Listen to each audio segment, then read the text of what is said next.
Hello. So I decided to make a longer video today because we are discussing the pelvic floor. I'm really excited, and I'm assuming that this is going to be the first of many videos and discussions that I will be posting about the pelvic floor because, in my opinion, it is one of the most essential muscle groups when it comes to core activation and overall functional training.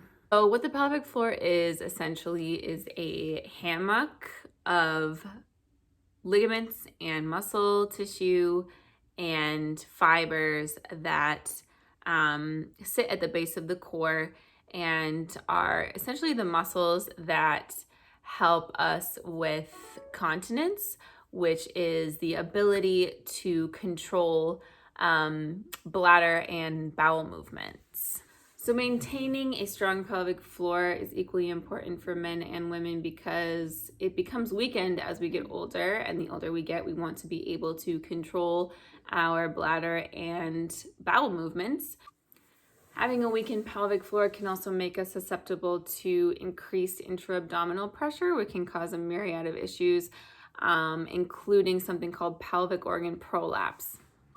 Intra-abdominal pressure that is too high and is maintained at a state that is too high can cause issues with core function. Pelvic organ prolapse is something that occurs when the intestines within the pelvic area become herniated against or through the vaginal wall.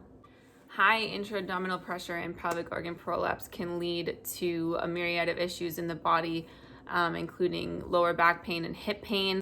And eventually those things can completely throw off functional movement patterns. High intra-abdominal pressure can also be caused by things like heavy lifting or asthma. So maintaining a strong pelvic floor is especially important for women who are pregnant or are planning to become pregnant. When you are pregnant, you are prone to having a high intra-abdominal pressure. And after you have that baby, your organs are especially prone to things like pelvic organ prolapse. So maintaining a strong pelvic floor is going to decrease recovery time and protect those essential organs. Being able to activate the pelvic floor correctly and build a strong pelvic floor also creates kind of total core activation functionality. Think of it like a tube of toothpaste. If you're building that intra-abdominal pressure and you're squeezing and the pelvic floor is the cap and you don't have a strong pelvic floor, that's when things like prolapse can occur. So as much as I wish I could show you pelvic floor exercises on my own body, I don't think that Instagram would like that very much. So I will be describing them in detail in the next video.